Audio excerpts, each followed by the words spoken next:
नमस्कार दोस्तों, मेरा नाम है उत्कर्ष मिश्रा और आज हम लोग एक नया चैप्टर करने वाले हैं। इस चैप्टर का नाम है नेशनलिज्म इन इंडिया। अगर हम नेशनलिज्म वर्ड की बात करें तो इसका मतलब होता है पेट्रोटिक फीलिंग, यानी देश के प्रति प्रेम ही नेशनलिज्म कहलाया जाता है। अब यहाँ पे नेशनलिज्म इन इंडिया है, यानी यहाँ पर इस चीज़ पे डील करता है चैप्टर कि भारत देश के अंदर किस तरीके से देशभक्ति जगी, यानी भारत के लोगों के अंदर किस तरीके से देशभक्ति उभर कर आई, किस तरीके से जागृत हुई या फिर जगी। तो नेशनलिज्म इन इंडिया का जो सबसे पहला पेज है इस चैप्टर का वो ये रहा, आप इमेज दिया गया इसका। दरअसल इससे आपको कोई नोट्स वगैरह प्रिपेयर नहीं करना, बस इस इमेज को केवल आप लोगों को समझना है, बस इससे कोई नोट्स प्रिपेयर नहीं करना। अगर नोट्स प्रिपेयर करना होगा तो मैं आपको इन्फॉर्म कर दूंगा कि यहाँ से ये टॉपिक का आप नोट्स प्रिपेयर कर लेना। जो आगे का जो टॉपिक है इससे इसमें से प्रिपेयर करना, यहाँ से तो बस केवल आप लोगों को समझना है। तो ये चैप्टर है, इसकी अगर मैं आप लोगों को समरी दूँ इस पेज की, तो इसमें ये बताया जा रहा था कि जैसे कि यूरोप है, नेशनलिज्म यूरोप में आपने पढ़ा होगा कि वहाँ पे किस तरीके से यूनिफिकेशन हुआ, अलग अलग कम्युनिटीज़ या फिर अलग अलग स्टेट्स को जोड़ा गया, एक किया गया, उनके एक नए सॉन्ग्स, उनके लिए सॉन्ग्स लिखा गया, उनके नए सिंबल्स बनाए जा रहे थे, नए ग्रुप्स ऐड हो रहे थे। तो इस तरीके से उनका एक नेशनल एक आइडेंटिटी बन रही थी, एक कम्युनिटी उनकी क्रिएट हो रही थी, एक नेशन उनका क्रिएट हो रहा था। तो यही सेम केस भारत देश के अंदर कैसा हुआ, और इतना तो हम सभी जानते हैं कि ये सब होने में यूरोप से ही हमें समझ में आ गया कि ये सब होने में इतना ज़्यादा आसान नहीं है। एक नेशन को क्रिएट करने में, एक एक ब्रदरहुड लाने में बहुत ज़्यादा समय लग जाता है। तो यही हम केस पढ़ेंगे इंडिया के अंदर ये कैसे मुमकिन हो पाया, कैसे हुआ। तो इसके लिए पहले ये चीज़ समझो कि देखो पहले क्या होता था कि ब्रिटिशर्स के आने से पहले, यानी हमें कॉलोनी बनने से पहले, हम गुलाम बनने से पहले हम पे राजा महाराजा वगैरह रूल वगैरह किया करते थे। तो हमारे अंदर वो ब्रदरहुड नहीं था। आज हमारे अंदर बहुत ही ज़्यादा कह सकते हैं ब्रदरहुड है।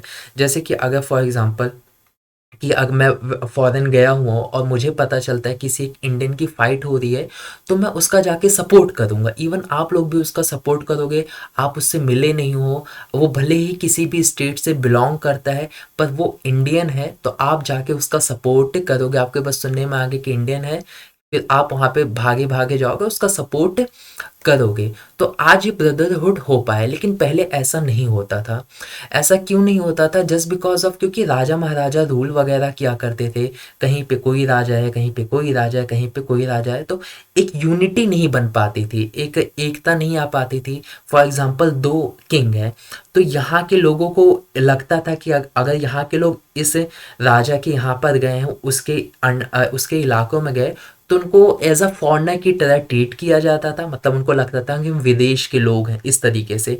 और यहाँ के लोग अगर इधर जाया करते थे तो एक इसी तरीके से ट्रीटमेंट होता था कि हम पता नहीं कहाँ आ गए, एज अ फॉरेनर उनको महसूस होता था। लेकिन आज हम लोग कहीं पे भी इंडिया के अंदर कहीं पे भी चले जाएं तो हमें फॉरेनर की तरह महसूस नहीं होगा। ऐसा लगेगा कि हम लोग एक सिक्योर फीलिंग होगी और लगेगा इंडिया के अंदर ही है, कोई डरने की बात नहीं है। तो अगर देखा जाए तो इसका भारत देश को ना यूनाइट करने में, हमारे इंडिया को यूनाइट करने में, देशभक्ति लाने में सबसे जो बड़ा मेन रीज़न रहा है वो रहा है ये कॉलोनी। कह सकते हैं कि हम लोग बहुत ही बुरी तरीके से परेशान किए गए हैं, और यही एक मेन रीज़न रहा है कि जिसकी वजह से हम सारे लोग यूनाइट हो पाए हैं। दरअसल क्या होता था कि जो ब्रिटिशर्स हैं, इवन ब्रिटिशर्स ने हमें कॉलोनी बनाए थे, डचीज़ ने बनाया था, पुर्तगाली, इन सब लोगों ने हमें गुलाम बनाकर रखा था। तो ये लोग क्या करते थे, अब उनके जो रूल्स एंड रेगुलेशंस होते थे वो हम पे ज़बरदस्ती थोपते थे, और ये ऐसे रूल्स एंड रेगुलेशन होते थे जिससे हम बहुत ही ज़्यादा परेशान रहते थे। मतलब ये हमारे पूरी बुरी तरीके से एक्सप्लॉयटेशन ये हम पे करते थे। और पूरे जहाँ तक देखते हो भारत, उस पे वहाँ के लोगों पे बहुत ही बुरी तरीके से एक्सप्लॉयटेशन किया जाता था। कहीं पे किसी तरीके से किया जा रहा है, कहीं पे किसी तरीके से किया जा रहा है। लेकिन हम सब में पहले तो एक जैसी फीलिंग नहीं थी, लेकिन एक चीज़ कॉमन था हम सब में कि हम लोग एक्सप्लॉइट हो रहे हैं, हम लोगों के साथ बहुत ही बुरी तरीके से बर्ताव किया जा रहा है। ऐसे में रोल आता है कांग्रेस का और महात्मा गांधी जी का। तो इन लोगों ने इसको एक साथ बांधने की कोशिश की, यानी उन लोगों ने ये कहा कि देखो, अगर ये जो जड़ है मेन, जो जो अगर हम कॉलोनी जो बने हैं, अगर हम कॉलोनी ना रहें तो ये सारी प्रॉब्लम्स खत्म हो जाएंगी। जो आप पे जो बुरे अत्याचार हो रहे हैं, जो आप पे इतना परेशानी आप झेल रहे हो, ये सारी चीज़ें खत्म हो जाएगी अगर हम कॉलोनी हटा दिया जाए, अगर हम एक देश बन जाए, कंट्री बन जाए, तो ये सारी चीज़ें हट जाएगी। तो हम सारे लोग फिर क्या हुए, यूनाइट हुए, हम सारे लोग एक हुए। अभी इसके लिए एक एग्जांपल दूंगा कि देखो, जब हम लोग यूनाइट हो रहे तो यूनाइट होने में भी बहुत ही इतना इजी नहीं था कि बस उन्होंने कहा और हो गए यूनाइट, हम सारे लोग एक हो गए। यूनाइट होने के अंदर भी बहुत ही ज़्यादा प्रॉब्लम्स हुए। फॉर एग्जांपल जैसे कि आपके पास कॉइन्स हैं, ठीक है, वो कॉइन्स अगर आपके एक एक कॉइन अलग अलग पॉकेट्स में रखे हुए हैं तो वहाँ पे शो नहीं होगा। लेकिन वो सारे कॉइन्स को आप यूनाइट करके एक पॉकेट में डालोगे तो देयर इज अ साउंड, आपको साउंड आएगा। तो सेम इसी तरीके से भारत देश के अंदर भी हुआ कि जब सभी लोगों को एक किया जा रहा था तो थोड़े बहुत तो कन्फ्लिक्ट हुए, थोड़े बहुत मतलब ना कह सकते हैं सेटल चीज़ें होने में थोड़ी बहुत हमें प्रॉब्लम हुई। तो बेसिकली जो चैप्टर है वो 1920s के आगे के बारे में बताया गया है यहाँ पे। सिविल डिसऑर्डेंस, नॉन कॉपरेशन मूवमेंट, इस सारी चीज़ों के बारे में डील करेगा और ये देखेगा कि किस तरीके से हमने आंदोलन करके अपनी आज़ादी को हमने लिया। तो यहाँ तो बस केवल इतना है, ठीक है। अगर हम आगे देखें, मेन हमारा जो चैप्टर है वो शुरू होता है यहाँ से, द फर्स्ट वर्ल्ड वॉर, खिलाफत एंड नॉन कॉपरेशन। यहाँ पे जो जिक्र किया गया है वो फर्स्ट वर्ल्ड वॉर का जिक्र किया गया है। खिलाफत और नॉन कॉपरेशन हम आगे पढ़ेंगे। तो सबसे पहले क्या बताया जा रहा है कि द फर्स्ट वर्ल्ड वॉर, जो फर्स्ट वर्ल्ड वॉर हुआ था वो 1914 से 1918 तक हुआ था। तो आप इसे नोट डाउन करना चाहो तो नोट डाउन भी कर सकते हो। तो देखो क्या हुआ, फर्स्ट ऑफ ऑल पहला पॉइंट क्या बता रहा है, first of all the war created a new economic and political situation. It led to huge increase in defence expenditure which was financed by war loans and increasing taxes. Custom duties were raised and income tax introduced. अब इससे पहले समझ, इसको topic को explain करने से एक बात समझो कि देखो, जो जो कोई भी देश ना अगर वॉर करता है तो अपना ज़्यादातर जो पैसा है वो कहाँ खर्च करेगा, मिलिट्री के वेपन्स खरीदने में, मिलिट्री की चीज़ें खरीदने में खर्च करेगा। सेम यही केस यहाँ पे भी हुआ था। हालांकि हम लोग फर्स्ट वर्ल्ड वॉर के अंदर पार्ट नहीं थे, ब्रिटिशर्स पार्ट थे, लेकिन ब्रिटिशर्स की कॉलोनी हम थे, ब्रिटिशर्स ने हमें गुलाम बना रखा था। तो हम कहीं ना कहीं इनडायरेक्टली ज़रूर पार्ट हो चुके हैं फर्स्ट वर्ल्ड वॉर के। तो इसकी वजह से जब, क्योंकि फर्स्ट वर्ल्ड वॉर के अंदर जो ब्रिटिशर्स थे वो पार्ट था, तो इसकी वजह से वो उसने क्या लिया, कर्जे लिए, उधार लिए वॉर के लिए। वॉर के लिए उसने अपना डिफेंस एक्सपेंडिचर को बढ़ाया, यानी ज़्यादातर जो पैसा है उसने कहाँ पे खर्च किया, मिलिट्री के वेपन्स, हथियार वगैरह, बॉम्ब्स वगैरह, इन सब बनाने में खर्च कर डाले। दूसरी चीज़, उसने लोन्स ले लिए, वॉर के लिए लोन्स ले लिए कि हमें पैसा उधार दे दो, वॉर चल रहा है, बाद में हम पे कर देंगे, इस तरीके से। अब क्योंकि इतने सारी चीज़ें उन्होंने ले ली है तो, और इसके साथ साथ उन्होंने क्या किया, कस्टम ड्यूटीज़ बढ़ा दी है, इनकम टैक्स इंट्रोड्यूस कर दिए। कस्टम ड्यूटीज़ का मतलब क्या, अगर बाहर से आप कोई चीज़ सामान मंगा रहे हो या बाहर कोई सामान फॉरेन कंट्री में सामान भेज रहे हो तो उसके ऊपर इंपोर्ट एक्सपोर्ट पे ड्यूटीज़ लगा देगी आपको, यानी जो चीज़ है बहुत ही ज़्यादा महंगी हो जाएगी, टैक्स बहुत ज़्यादा पे करना पड़ेगा आपको। दूसरी चीज़, इनकम टैक्स इंट्रोड्यूस कर दी, आपके जितना कमाओगे उसका कुछ परसेंट हिस्सा जो है वो आपको सरकार को, गवर्नमेंट को देना पड़ेगा। इस तरीके से सिचुएशन हो गई। दूसरी चीज़, इसमें दूसरा पॉइंट क्या बताता है, through the war years price increase doubling between 1930 and 1918, यानी 1913 से लेकर 1918 तक जब वॉर चल रहा था, बेसिकली 14 टू 18 था, तो 1913-18 का जोड़ लेते हैं।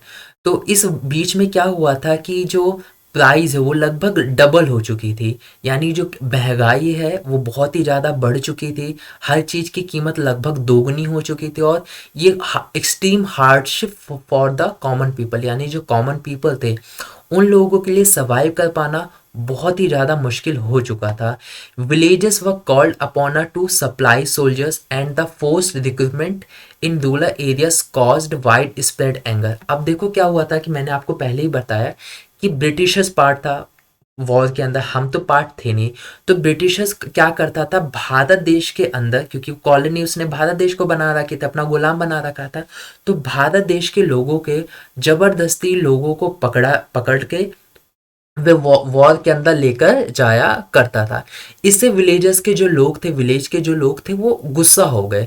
गुस्सा इस वजह से हो गया क्योंकि उनका कोई इंटरेस्ट नहीं था किसी भी वॉर के लिए लड़ना, लेकिन उनको जबरदस्ती उनको ले जाकर जबरदस्ती उनकी फोर्स रिक्रूटमेंट किया गया, जबरदस्ती उनको वॉर के लिए लेकर जाया गया, जिसकी वजह से वहाँ के जो रूरल एरियाज के लोग हैं, गांव के जो लोग हैं, वो बहुत ही ज़्यादा उनके अंदर गुस्सा आ गया कि ये तो बहुत ही गलत हो रहा है, ऐसा नहीं होना चाहिए।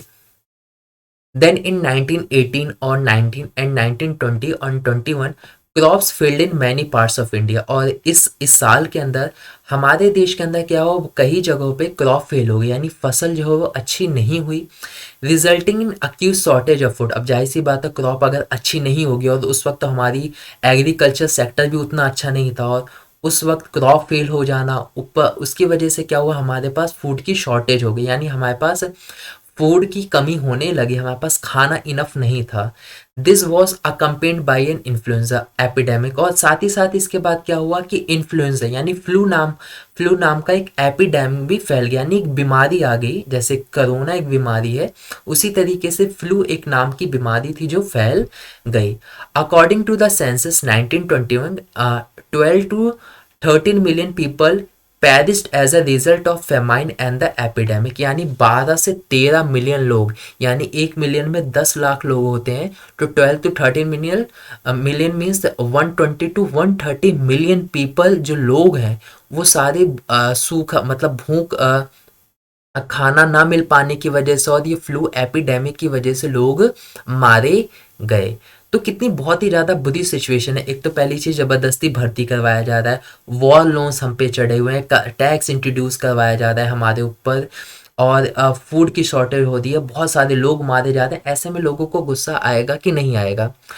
People hope that their hardship would end after the war was over. तो जैसे एक उम्मीद थी लोगों के अंदर कि जैसे वॉर ख़त्म होगा हमारा फर्स्ट वर्ल्ड वॉर, तो एक सब चीज़ जो है वो नॉर्मल हो जाएगा और एक नई उम्मीद की किरण आएगी, सब चीज़ सिचुएशन बहुत ही ज़्यादा हमारी अच्छी हो जाएगी, जो बुरे दिन है वो ख़त्म हो जाएंगे।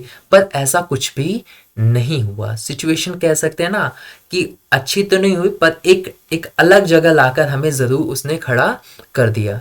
तो इसके अंदर से आपको बस केवल इतना नोट डाउन करना है, बस ये टॉपिक में इतना ही बताया गया है। अगर इस टॉपिक, ये जो आइडिया ऑफ सत्याग्रह, इसको मैं आपको नेक्स्ट वीडियो में कवर करूंगा। इस टॉपिक से आपको नोट डाउन क्या करना है आप वो सुनिए। इस टॉपिक के अंदर आपको ये करना है कि किस तरीके से फर्स्ट वर्ल्ड के अंदर हमारे ऊपर वॉर लोन्स चढ़ गए, कस्टम ड्यूटीज इंक्रीज हुआ और इनकम टैक्स इंट्रोड्यूस किया गया। साथ ही साथ 1913 से 1918 के बीच किस तरीके से महंगाई बढ़ गई और लोगों का जीवन किस तरीके से बहुत ही मुश्किल में बीतने लगा, और किस तरीके से गांव के लोगों को ज़बरदस्ती वॉर के लिए लेकर जाया जाता था, ज़बरदस्ती उनकी सेना के अंदर भर्ती करवाई जाती थी। ये नोट डाउन करना। और ये लास्ट का ये जो थर्ड पॉइंट है, इसे भी नोट डाउन कर लेना। ये तीनों ही इंपॉर्टेंट है। इसको और शॉर्ट करना चाहते हो अपने हिसाब से आप इसे शॉर्ट कर सकते हो। उम्मीद करता हूँ ये जो वीडियो है आप लोगों को अच्छी लगी होगी। कोई भी डाउट नहीं होगा, वीडियो कैसी लगी आप मुझे कमेंट करके ज़रूर बता सकते हो, और नेक्स्ट वीडियो को ज़रूर देखिएगा। मिलते हैं आप लोगों से नेक्स्ट वीडियो में, तब तक के लिए बाय बाय।